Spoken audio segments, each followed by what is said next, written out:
नमस्कार दर्शकों, जी times news 24 live में आपका स्वागत है।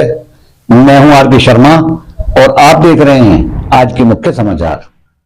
जल्द ही मालामाल होने जा रहे हैं। ग्रेटर नोएडा फेज 2 प्रोजेक्ट से जुड़ी बड़ी खबर सामने आ रही है। ग्रेटर नोएडा फेज 2 प्रोजेक्ट के लिए अधिसूचना जारी कर दी गई। इस प्रोजेक्ट से लगभग 162 गांव को लाभ मिलने वाला है।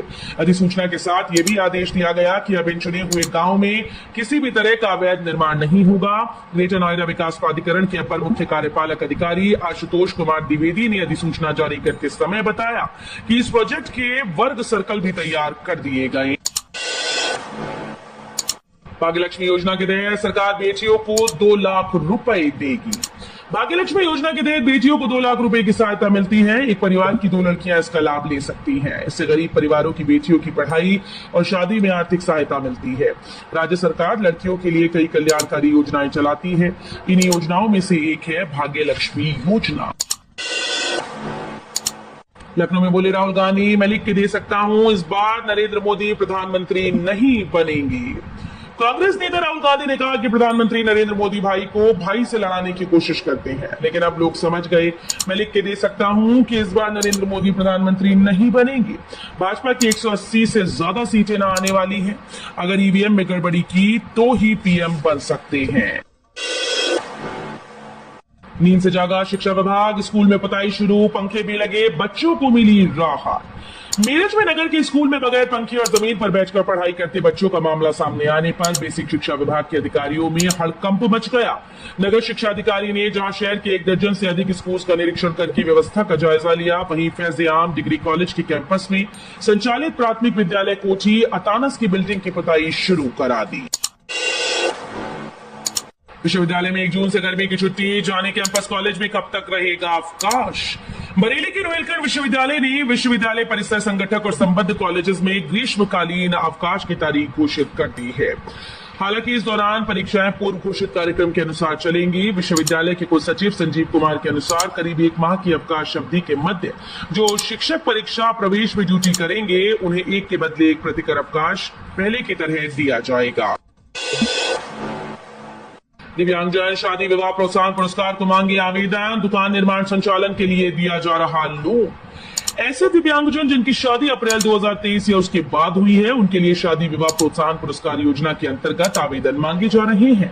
वहीं दिव्यांगजन की दुकान खोलने व संचालन करने के लिए दुकान निर्माण और संचालन योजना के अंतर्गत लोन देने के लिए आवेदन प्रक्रिया शुरू हो गई। अलीगढ़ के जिला दिव्यांगजन सशक्तिकरण अधिकारी रोहित कुमार ने बताया कि दिव्यांगजन शादी विवाह प्रोत्साहन पुरस्कार योजना के अंतर्गत दंपति में युवक के दिव्यांग होने की दशा में 15,000 रुपए, युवती के दिव्यांग होने की दशा में 20,000 रुपए और युवक युवती दोनों के दिव्यांग होने की दशा में 35,000 रुपए की धनराशि दी जाती है। कन्नौज में राहुल गांधी बोले, पूरी जिंदगी जेल में रखो, डरने वाला नहीं। अखिलेश यादव ने कही ये बात।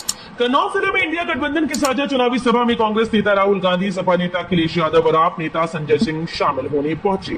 सबसे पहले अखिलेश यादव ने इत्र देकर राहुल गांधी का स्वागत किया। बता दें कि कन्नौज से अखिलेश खुद प्रत्याशी हैं और वहां पर 13 मई को चुनाव है। आगरा में प्रत्याशियों के लिए 1,86,810 वोट जरूरी, नहीं तो जमानत हो जाएगी जब्त। जिले की आगरा और फतेहपुर सीकरी लोकसभा सीटों के लिए मतदान हो चुका है। दोनों लोकसभा सीटों पर मतदान में कमी आई। जीत हार के साथ प्रत्याशियों की प्रतिष्ठा के साथ यहां जमानत भी दांव पर लगी है। आतंकवादियों की पैरवी करने वालों को राम मंदिर बुरा ही लगेगा, सीएम योगी का सपा पर हमला। गोरखपुर से भाजपा प्रत्याशी रविकिशन शुक्ला के नामांकन के बाद शुक्रवार को दिग्विजय नाथ पार्क में आयोजित जनसभा में मुख्यमंत्री योगी आदित्यनाथ ने सपा और कांग्रेस पर जमकर हमला किया। सपा नेता रामगोपाल यादव का नाम लिए बगैर सीएम योगी बोले, सपा के लोगों को मंदिर बेकार लग रहा है। आतंकवादियों की पैरवी करने वालों को तो मंदिर बेकार ही लगेगा। इसलिए सपा और कांग्रेस की घुटना टेक नीति के चलते संकट मोचन मंदिर से लेकर देश के प्रमुख धार्मिक स्थलों पर आतंकी हमले हुए। नोएडा एयरपोर्ट की साइट पर पहुंचे यूपी के अपर मुख्य सचिव। गौतम बुद्ध नगर के जेवर में बन रहे नोएडा इंटरनेशनल एयरपोर्ट प्रोजेक्ट का जायजा लेने के लिए यूपी के अपर मुख्य सचिव एसपी गोयल साइट पर पहुंचे। उन्होंने जेवर एयरपोर्ट की प्रगति को लेकर अफसरों से बातचीत की। एसपी गोयल ने पूरी साइट का दौरा किया। एसपी गोयल ने कहा कि एयरपोर्ट पर हवाई जहाज के उड़ने से पहले तैयारी पूरी हो जानी चाहिए। आईएसबीटी, गुरु कताल और सिकंदरा 267 करोड़ से बनेंगे ये मेट्रो स्टेशन। ताजपूर्वी गेट से सिकंदरा तक 14.25 किलोमीटर लंबा पहला मेट्रो कॉरिडोर है, जिसमें 6 एलिवेटेड और 7 भूमिगत कुल 13 स्टेशन बननी है। 3 एलिवेटेड ताजपूर्वी गेट, बसई और फतेहाबाद रोड के अलावा 3 भूमिगत ताजमहल, आगरा फोर्ट और मनकामेश्वर पर मेट्रो संचालन शुरू हो चुका है। बाकी 4 भूमिगत SN medical college, Agra college, Raja Ki Mandi और आरबीएस स्टेशन के लिए सुरंग की खुदाई चल रही है। प्रयागराज में गरजा सीएम योगी का बुलडोजर, विरोध के बीच ढाया गया मकान, मची खलबली। बड़े हनुमान मंदिर कॉरिडोर बनाने के लिए लगातार दूसरे दिन संगम क्षेत्र में बने मकानों को ढाया गया। गुरुवार को पीडीए की टीम सुबह 10 बजे हनुमान मंदिर के बगल बांध के पास 4 कमरे के मकान को ढाया। इसी के बगल बने तीर्थराज ब्रह्मचर्य आश्रम को ढहाने के बाद अधिकारी करने पहुंचे तो मौजूद संतों ने ये कहते हुए विरोध व्यक्त किया कि आश्रम कई दशक से बना हुआ है, यहाँ पर जन कल्याण के लिए अखंड कीर्तन हो रहा है।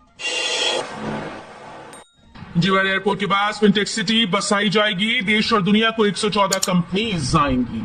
जेवर में बन रही नोएडा इंटरनेशनल एयरपोर्ट के पास उत्तर प्रदेश की पहली फिनटेक सिटी बसाई जाएगी। इसके लिए Yamuna expressway industrial development authority ने डिटेल प्रोजेक्ट रिपोर्ट बनाने की जिम्मेदारी एक जानी मानी कंपनी को सौंपी थी। कंपनी ने शुक्रवार को प्राधिकरण को सौंप दी। यमुना प्राधिकरण के मुख्य कार्यपालक अधिकारी डॉक्टर अरुणवीर सिंह ने बताया कि फिनटेक सिटी 3 चरणों में विकसित की जाएगी। यूपी के बिजली उपभोक्ताओं के लिए खुशखबरी, इस जिले में लगेंगे 11 लाख स्मार्ट मीटर। बिजली उपभोक्ताओं के लिए अच्छी खबर है। बिजली बिलों में गड़बड़ी को लेकर बिजली विभाग में उपभोक्ताओं की शिकायतें आती रहती हैं। ऐसे में इन शिकायतों को ध्यान में रखते हुए बिजली विभाग बड़ा कदम उठाने जा रहा है। उपभोक्ताओं को जल्द इस समस्या से पूरी तरह से निजात मिल जाएगी। जिले के करीब 11 लाख उपभोक्ताओं के आरडीएसएस के अंतर्गत स्मार्ट मीटर लगाए जाएंगे। बगैर टिकट सफर कर रहे यात्रियों ने खूब दिखाई चालाकी, पर एक भी काम ना आई। ट्रेन में सफर करने वाले तमाम यात्री टिकट नहीं ले पाते और जब टीटी जांच करने आता है तो तरह तरह की कहानी सुनाते हैं, लेकिन टीटी के सामने एक भी नहीं चलती। पूर्वोत्तर रेलवे ने पिछले सप्ताह में 3400 से अधिक लोगों पर अलग अलग कारणों से पेनल्टी लगाई। इस टिकट जांच अभियान में मुख्यालय के टिकट जांच कर्मचारी, रेलवे सुरक्षा और राजकीय रेलवे पुलिस ने अपना योगदान दिया। इंडिया गठबंधन में गांठ की खबरों के बीच अखिलेश के लिए वोट मांगेंगे राहुल, संजय सिंह कानपुर से रहेंगे दूर। इंडिया गठबंधन में कांग्रेस के नेता राहुल गांधी और आपके नेता संजय सिंह शुक्रवार को सपा अध्यक्ष व कन्नौज से प्रत्याशी अखिलेश यादव के समर्थन में उनके साथ साझा चुनावी सभा किए। पूर्व घोषित कार्यक्रम के अनुसार शुक्रवार 10 मई को राहुल गांधी व सपा अध्यक्ष अखिलेश यादव की कन्नौज व कानपुर में संयुक्त सभा हुई। कन्नौज से अखिलेश खुद प्रत्याशी हैं और वहां पर 13 मई को मतदान होना है। सीधी भर्ती के लिए इंटरव्यू मई के चौथे सप्ताह से संभावित। इस वैकेंसी के 17 व 18 मई को उत्तर प्रदेश लोक सेवा आयोग ने चिकित्सा स्वास्थ्य और परिवार कल्याण विभाग में चिकित्सा अधिकारी ग्रेड 2 के 159 पदों पर सीधी भर्ती के लिए संभावित इंटरव्यू की सूचना जारी कर दी। आयोग मई के चौथे सप्ताह में इंटरव्यू कराने जा रहा है। चिकित्सा स्वास्थ्य परिवार कल्याण विभाग चिकित्सा अधिकारी ग्रेड 2 साइकेट्रिस्ट के 37 पदों, चिकित्सा अधिकारी ग्रेड 2 रेडियोलॉजिस्ट के 70 पदों और चिकित्सा अधिकारी ग्रेड 2 डर्मेटोलॉजिस्ट के 52 पदों के लिए इंटरव्यू मई के चौथे सप्ताह में होगा। यूपी में निकली हजारों पदों पर वैकेंसी, करें अप्लाई। सरकारी नौकरी की तलाश में जुटे हैं तो आपके लिए अच्छी खबर है। उत्तर प्रदेश अधीना सेवा चयन आयोग की तरफ से हजारों पद पर भर्ती की जानी है, जिसके लिए आवेदन की प्रक्रिया शुरू हो गई। इच्छुक और पात्र उम्मीदवार भर्ती के लिए आवेदन करने के लिए आधिकारिक साइट पर जा सकते हैं। अप्लाई करने की लास्ट डेट 7 जून 2024 तय की गई। आयुष्मान कार्ड से गोरखपुर एम्स में भी लगने लगा लेंस, देना होगा ये मामूली शुल्क। अखिल भारतीय आयुर्विज्ञान संस्थान गोरखपुर के नेत्र रोग विभाग में आयुष्मान कार्ड पर भी आंखों में लेंस लगाया जाने लगा। आयुष्मान योजना के तहत ऑपरेशन निःशुल्क हो रहा है। इसके अलावा फेको विधि से सिर्फ 4000 रुपए में आंख में लेंस लग जा रहा है। इसके लिए एम्स परिसर में खुली अमृत फार्मेसी में 3000 रुपए में लेंस मिल रहा है। केंद्र सरकार के 65 लाख पेंशन धारकों को शानदार तोहफा, एरियर और फिक्स मेडिकल अलाउंस को लेकर बड़ी खुशखबरी।